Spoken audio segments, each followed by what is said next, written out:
جس دل پر اللہ کی رحمت ہوتی ہے اس کے اندر نرمی ہوتی ہے، اور جس دل پر اللہ کی لعنت ہو جاتی ہے پہلی نشانی اس کی یہ ہے کہ اس کا دل سخت ہو جاتا ہے۔ اللہ اکبر۔ فَبِمَا نَقْضِهِمْ مِيثَاقَهُمْ لَعَنَّاهُمْ، بنی اسرائیل نے وعدے توڑے، ہم نے ان کے اوپر لعنت کر دی۔ وَجَعَلْنَا قُلُوبَهُمْ قَاسِيَةً، پہلا اثر یہ ہوا کہ ان کے دل سخت ہو، جب لعنت ہوتی ہے تو دل سخت ہو جاتا ہے۔ اللہ اکبر۔ فَهِيَ كَالْحِجَارَةِ، دوسری جگہ فرمایا یہ پتھروں کی طرح ہو گئے، او اشد قسوہ، بلکہ پتھروں سے بھی زیادہ سخت۔ پتھر کے اندر نرمی ہوتی ہے اور لعنتی دل کے اندر نرمی نہیں ہوتی، یعنی دل جس کے اوپر لعنت ہوئی ہو وہ زیادہ سخت ہوتا۔ لوگ کہتے ہیں رونا نہیں آتا، نماز پڑھتے ہیں دعا کرتے ہیں رونا نہیں آتا، کعبۃ اللہ میں بیٹھے ہوتے ہیں رونا نہیں آتا۔ اس بات پر روئیں کہ دل سخت ہو گیا ہے۔ دل کی نرمی رحمت کی علامت ہے اور دل کی سختی لعنت کی علامت ہے۔ اب یہ آپ بڑے بڑے وعدے توڑیں تو بھی دل سخت ہوتا ہے، آپ چھوٹی چھوٹی نافرمانیاں کریں تو بھی دل سخت ہوتا ہے۔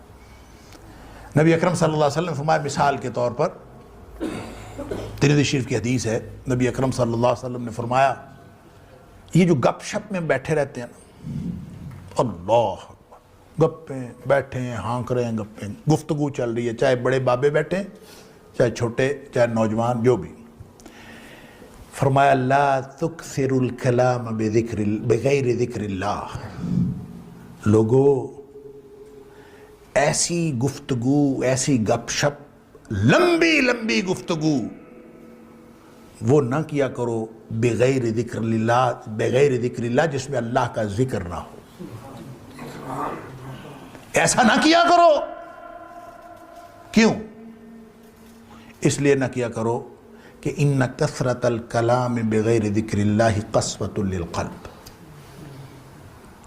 وہ جو گفتگو اس طرح کی ہوتی ہے جس میں اللہ کا ذکر نہیں ہے، وہ گپ شپ ہو، وہ دنیا کی باتیں ہوں، وہ کاروبار کی باتیں ہوں، وہ جو مرضی، جس میں اللہ کا ذکر نہیں، وہ گھر کے معاملے ہیں جو بھی چلتے رہتے ہیں، اللہ کی یاد کے بغیر جو کثرت کلام ہوتا ہے، فرمایا وہ دل کی سختی کا باعث بنتا ہے۔ وَإِنَّ أَبْعَدَ اللَّهِ القلب القاسی، اور اللہ کی لعنت اس شخص پر ہوتی ہے جو اللہ سے سب سے زیادہ دور ہوتا ہے، وہ سخت دل والا ہوتا ہے۔ اس کا مطلب یہ ہے کہ ہم جو چھوٹی چھوٹی گپ شپ کر رہے ہوتے ہیں، ہماری تو زندگی اس طرح سے گزر رہی ہے، ذکر تو ہوتا ہے تھوڑا بہت نماز کے وقت، وہ بھی جس کو اللہ توفیق دیتا ہے، اس کے بعد سمجھتے ہیں کہ اب تو ضرورت ہی نہیں، اگلی نماز آئے گی دیکھا جائے گا، درمیان میں کوئی اللہ کی یاد نہیں، کوئی اللہ کا ذکر نہیں، لطیفے چل رہے ہیں، گپ شپ چل رہی ہے، گھر بات معاملات، اس سے دل کی سختی بڑھ رہی ہے۔ اللہ ان کثرت الکلام بغیر ذکر اللہ قسوۃ للقلب، یہ دل کی سختی ہے، اور جس کا دل سخت ہو گیا وہ ابعد الناس من اللہ، وہ اللہ سے سب سے زیادہ دور لوگوں میں سے وہ ہوتا ہے، اور ابعد کا مطلب ہوتا ہے رحمت سے دوری، اور جو رحمت سے دوری ہوتی ہے وہ لعنت ہوتی ہے۔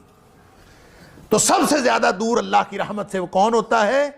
القلب القاسی، سخت دل والا ہوتا ہے۔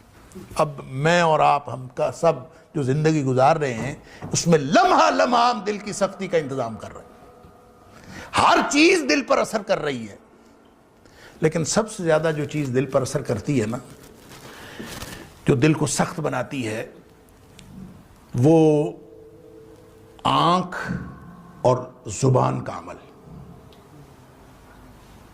انسان کسی چیز کو دیکھے، نبی کریم صلی اللہ علیہ وسلم نے فرمایا یہ جو نظر ہے نا، سہم من سہام الشیطان، یہ شیطان کے تیروں میں سے ایک تیر ہے۔ نگاہ کسی چیز پر پڑتی ہے، متاثر بیچارہ دل ہوتا ہے۔ آپ عمل کر کے دیکھ لیں، آپ تجربہ کر کے دیکھ لیں، جس شخص کی بد نظری ہوئی ہو، وہ چاہے ظاہری طور پر بد نظری ہوئی ہو، چاہے آپ نے اس کو کسی تصویر کو دیکھا ہو، چاہے آپ نے کسی گلی محلے میں بد نظری کی ہو، کسی بھی طرح کی بد نظری، بد نگاہی، اگر آنکھ نے ایسا کچھ دیکھا ہے جو حرام ہے اس کے اوپر دیکھنا، اس کے بعد آپ نماز پڑھیں، ہو ہی نہیں سکتا کہ نماز کے اندر خشوع و خضوع متاثر نہ ہو۔ دیکھا کہیں اور، نماز کہیں اور پڑھ رہے ہیں، دل متاثر ہو چکا ہوتا ہے۔ یہ ہو نہیں سکتا کہ انسان آ کے اس کے بعد عبادت کرے، اس کی عبادت میں خشوع و خضوع کا وہ لیول اور وہ سطح قائم رہے جو اس سے پہلے تھی۔ کیوں؟ اس لیے کہ جب آپ نے بد نگاہی کی، نگاہ پڑی، وہ شیطان کے تیروں میں سے تیر ہے، اس کا پہلا وار جو ہے اپنے دل پر چلتا ہے، بس حالات خراب ہو جاتے ہیں۔ جب حالات خراب ہوتے ہیں، اچھا جی پھسلن ہے، اللہ معاف کرے، آپ اگر پھسلتے چلے جائیں، جس دن آپ کو دل کی سختی محسوس ہونا بند ہو جائے، دل کی سختی ہو، دل آلودہ ہو رہا ہو اور اس کا احساس بھی ختم ہو جائے کہ میرا دل آلودہ ہو رہا ہے، اگر تو نقطہ لگا، سیاہ نقطہ، احساس ہو گیا، آپ نے اس کے بعد نیکی کی، اللہ سے توبہ کی، نقطے مٹ گئے، صاف ہو گئے۔ اگر یہ احساس بھی ختم ہو گیا نا کہ کوئی مسئلہ ہو رہا ہے، کوئی بات نہیں، خیر ہے، بس جس دن آپ نے اس بات کی پرواہ کرنی چھوڑ دی، سمجھ لیجئے کہ اس کے بعد آپ ایک ایسی کھائی کی طرف پھسلتے چلے گئے۔ نبی اکرم صلی اللہ علیہ وسلم فرمایا، حجبت الجنت بالمکارہ وحجبت النار بالشہوات۔ یہ جو دل کو اچھی لگتی ہیں نا چیزیں، انسان کا دل کشش کرتا ہے، یہ پھسلن ہے جہنم کی طرف، جہنم کے گرد ان کی باڑ ہے۔ حجبت النار بالشہوات، مزے مزے کی چیزیں، مزے کرو، جو مزاج یار میں آئے جو مرضی کرو، یہاں بیٹھے بھی زندگی ہے بابر بعیش کوش کہ عالم دوبارہ نیست، جو مرضی کر لو، یہ ساری چیزیں آپ کو پھسل کے ایک ایسی پھسلن میں ڈال دی ہیں، ایسی سلائیڈ میں ڈال دی ہیں، آپ اس کے بعد جہنم سے بچ نہیں سکتے، یہ آپ کو پھسلا کے جہنم میں ڈال دے۔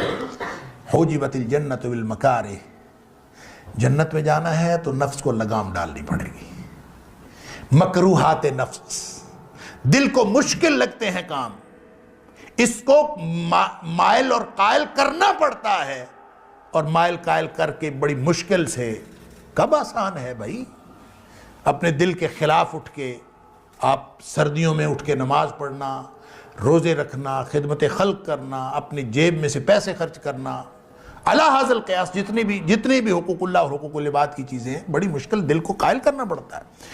حجبت الجنت بالمکارہ، جب یہ مکروہات نفس ہیں، دل کو مجبور کر کے، محنت کر کے اس کو مائل اور قائل کرنا پڑتا ہے، وگرنہ یہ تو اس کے اندر تو ٹینڈنسی یہ ہے، ان النفس لامارۃ بالسوء، یہ ہمیشہ آپ کو برائی کی طرف لے کے جائے، یہ دشمن ہے انسان کا اندر بیٹھا۔ الا ما رحم ربی، جب اس پر رحمت ہو جاتی ہے تو پھر یہ گناہ کی طرف نہیں لے کے جاتا، پھر یہ انسان کو نیکی کی طرف لے کے جاتا۔ اللہ ہمارے دلوں پر رحمت کر دے۔ قد افلح من زکاہا، جو اس کو پاک صاف رکھے، اس سے اس کے سارے اعمال ٹھیک ہوں گے، اعمال ٹھیک ہوں گے تو انشاءاللہ امتحان میں کامیابی حاصل ہوگی۔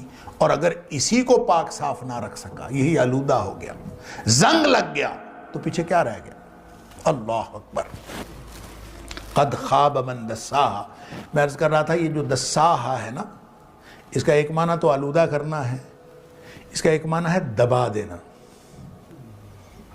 یہ بھی آپ کبھی اس کی تفسیر جو ہے وہ پڑھیے گا۔ دبا دینے کا مطلب پتہ کیا ہوتا ہے؟ دبا دینے کا مطلب یہ ہوتا ہے کہ دل جس بات کو بھی کرے، آپ نے اس کی بات نہیں ماننی، آپ نے اس کی ہر خواہش کو دبا دینا۔ قرآن کہتا ہے کہ اس کو دبا دینے والا بھی نامراد ہے۔ آخر اللہ نے دل بنایا ہے، آخر اللہ نے جسم بنایا ہے، وَإِنَّ لِجَسَدِكَ عَلَيْكَ حَقًّا، حق ہے اس کا۔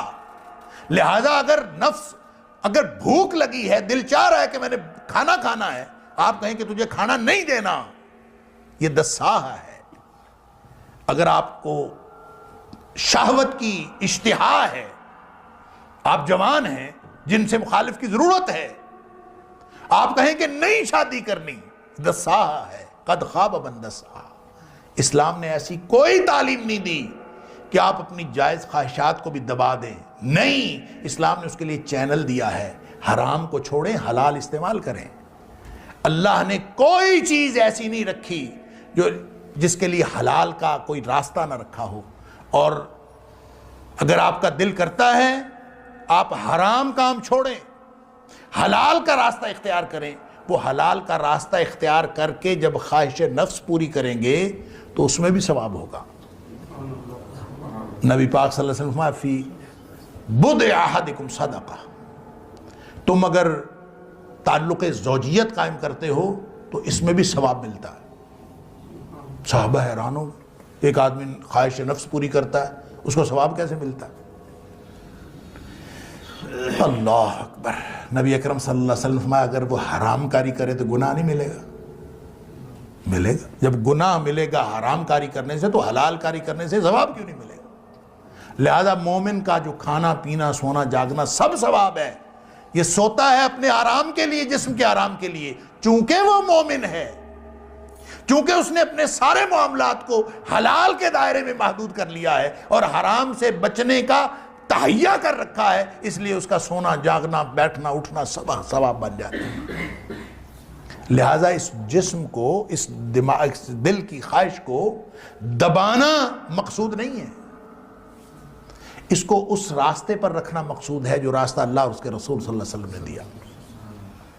دیکھیں سادہ سی بات ہے، اللہ تعالیٰ نے قرآن میں فرمایا کہ تم ایسا کرو کہ میں نے دل ایک صاف ستھرا ایک سٹینڈرڈ پہ تمہیں دیا، تم ایسا کرو کوئی نیا کارنامہ سر انجام نہ دو، کچھ بھی نہ کرو، صرف وہ دل اسی حالت میں میرے پاس واپس لے آؤ۔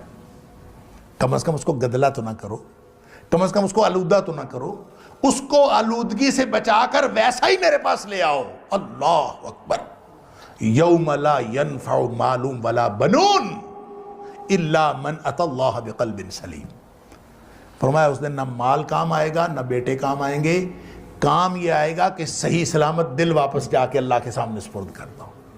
الا من اتی اللہ بقلب سلیم، جو صحیح سالم دل لے کے آ گیا، جیسا اللہ نے سٹینڈرڈ پہ دل دیا تھا اس نے اس کو آلودہ نہیں ہونے دیا۔ قد خواب من دساہا ہے نا، جو اس کو آلودہ کرے گا وہ نامراد ہوگا، اس نے آلودہ نہیں کیا، بلکہ اس نے یہ کیا قد افلح من زکاہا، اس کا تزکیہ کرتا رہا، اور تزکیہ کا کوئی طریقہ اور نہیں ہے۔ تزکیہ کا طریقہ کس نے بتایا؟ یہ آپ بیٹھ جائیں اور خاص قسم کے چلے کاٹنے شروع کر دیں تزکیہ نفس کے لیے۔ وہ ہمارے علاقے میں ایک بزرگ تھے، اس کے بارے میں بتایا جاتا تھا کہ وہ سیب سامنے رکھ لیتے تھے، یہاں لٹکا ہوتا تھا سیب، اور بس وہ اس کو دیکھتے رہتے تھے۔ کسی نے پوچھا حضرت یہ کیوں کیا؟ کہتا ہے یہ دل کرتا ہے اس کو کھانے کو، تو میں اس کو دکھاتا ہوں اور کھانے نہیں دیتا تاکہ اس کا تزکیہ ہو۔ حد ہو گئی ہے۔ اللہ کریم نے کھانے کے لیے حلال طیب رزق دیا ہے، اور اس کے لیے آدمی اپنے آپ کو، اس کو تزکیہ نفس کہے، یہ تزکیہ نفس نہیں ہے، یہ قد خواب من دساہا ہے۔ تزکیہ کیسے ہوگا؟ لقد من اللہ علی المؤمنین اذ بعث فیہم رسولا من انفسہم یتلو علیہم آیاتہ ویزکیہم۔ تزکیہ کا طریقہ اور تزکیہ کرنے کے لیے نبی اکرم صلی اللہ علیہ وسلم تشریف لائے۔ لہٰذا ہر وہ چیز، ہر وہ بات تزکیہ کی ہے جو نبی پاک صلی اللہ علیہ وسلم نے بتائی، اس سے دل کا تزکیہ ہوتا۔ اور اگر انسان کوئی اور کام کرے جو خود ساختہ ہو تو تزکیہ نہیں ہوتا، اس سے دل مزید آلودہ ہوتا ہے، یا اس کو اس کے سارے جو خیالات ہیں ہم اس کو دبا دیں گے، حلال جذبوں کو بھی دبا دیں گے، تو یہ بھی آپ کے لیے نامرادی کا باعث بن سکتا ہے۔ اللہ تعالیٰ معاف فرمائے۔ آخری حدیث عرض کر کے میں بات اپنی مکمل کرتا ہوں۔ نبی اکرم صلی اللہ علیہ وسلم نے ایک دفعہ یہ فرمایا، اب دیکھیں پورا کا دار و مدار جو ہے وہ نفس پر ہے۔ اللہ اکبر۔ اور نفس کو ہر چیز آلودہ کر رہی ہوتی ہے۔ میں نے عرض کیا کہ زبان اور آنکھ سب سے زیادہ آلودہ کرتی ہے، سارے اعمال آلودہ کرتے ہیں لیکن سب سے زیادہ یہ ہے۔ اور زبان کے اوپر تو اللہ اکبر، نبی اکرم صلی اللہ علیہ وسلم فرمایا زبان جو ہے نا، یہ تو صبح صبح جب انسان اٹھتا ہے نا تو سارے کے سارے انسان کے جو اعضاء ہیں تو کفر اللسان، یہ زبان کی منتیں کرتے ہیں۔ صبح جب انسان اٹھتا ہے تو سارے کے سارے جو اعضاء ہیں یہ اعضاء انسان کی زبان کی منت کر رہے ہوتے ہیں، اس کو کہہ رہے ہوتے ہیں کہ تو ہمارے بارے میں اللہ سے ڈرتی رہنا، اس لیے کہ تو اگر سیدھی رہی تو ہم سارے سیدھے رہیں گے، اور تو اگر خراب ہو گئی تو ہم سب بگڑ جائیں گے، تو اگر ٹیڑھی ہو جائے گی تو ہم بھی ٹیڑھے ہو جائیں گے۔ گویا زبان کی وجہ سے انسان کے سارے اعمال بگڑتے ہیں، اور اس کا مطلب یہ ہوا کہ آنکھ اور زبان یہ سب سے زیادہ دل پر اثر انداز ہوتے ہیں۔ اللہ تعالیٰ معاف فرمائے، ایک لفظ ایک کلمہ انسان کے دل کو آلودہ کر سکتا ہے۔ تو نبی اکرم صلی اللہ علیہ وسلم فرمایا کہ یہ جو دل ہے نا، اس کو زنگ لگ جاتا ہے۔ ان القلوب لتصدع کما یصدع الحدید اذا اصابہ الماء، دلوں کو زنگ لگ جاتا ہے جس طرح پانی میں لوہا پڑا رہے تو اس کو زنگ لگ جاتا ہے، اسی طرح دل کو بھی زنگ لگ جاتا ہے۔ اور پانی میں لوہا پڑا رہے تو اس کو زنگ لگ جاتا ہے تو کیا ہوتا ہے؟ ناکارہ ہو جاتا ہے۔ جس طرح لوہا ناکارہ ہو گیا، اس کا مطلب دل بھی ناکارہ ہو گیا۔ دل میں سے نصیحت کا کرنٹ ہی پاس نہیں ہوتا، کچھ بھی نہیں ہوتا۔ زنگ جس چیز کو لگا ہوتا ہے، یہ جو تاریں ہوتی ہیں نا، بجلی کی تاریں، وائرز، ان کو زنگ لگ جاتا ہے، بعض اوقات سپارکنگ وغیرہ کی وجہ سے، وہ بعض اوقات پانی کی وجہ سے ان کو زنگ لگ جاتا ہے، کرنٹ نہیں پاس ہوتا اس میں سے۔ تو دل کو زنگ لگ گیا تو نصیحت کا کرنٹ پاس ہونا بند ہو گیا۔ تو تار تو ہم چینج کر لیتے ہیں، دل کیسے چینج کریں؟ دل تو وہی ہے، اب اس کو کیسے چینج کریں؟ زنگ لگ گیا، کما یصدع الحدید اذا اصابہ الماء، تو دلوں کو زنگ لگ گیا۔ اور صحابہ کرام کو معلوم تھا کہ دل کو زنگ لگ گیا تو پورا جسم خراب ہو گیا، نبی پاک صلی اللہ علیہ وسلم نے خود فرمایا۔ تو پھر کیا کریں؟ ایک دل ہے، اسی کو زنگ لگ گیا، وہی خراب ہو گیا، تو اب کیا کریں؟ تو پریشانی ہوئی صحابہ کرام کو، تو عرض کیا اللہ کے رسول صلی اللہ علیہ وسلم، اب ظاہر دل تو نیا لگ نہیں سکتا، اب اس زنگ کو اتارنے کا کوئی طریقہ ہے؟ فرمایا وما جلاؤہا یا رسول اللہ صلی اللہ علیہ وسلم، اللہ کے رسول صلی اللہ علیہ وسلم، اس کو زنگ کو دور کرنے کا کوئی طریقہ ہے؟ کوئی منجن، کوئی ریگ مال کہ اس کو رگڑیں، ختم کر دیں، وہ تجلیہ نفس ہو جائے، پاکیزہ ہو جائے، اوصاف حمیدہ کو قبول کرنے کے لیے تیار اور آراستہ ہو جائے؟ کوئی ہے طریقہ؟ نبی اکرم صلی اللہ علیہ وسلم فرمایا ہاں ہے، اللہ کثرت ذکر الموت و تلاوت القرآن، فرمایا کہ اپنی موت کو زیادہ زیادہ یاد کیا کرو، اور دوسرا قرآن پاک کی تلاوت زیادہ کیا کرو۔ یہ دو باتیں اگر کی جائیں تو دلوں کا زنگ اترتا ہے۔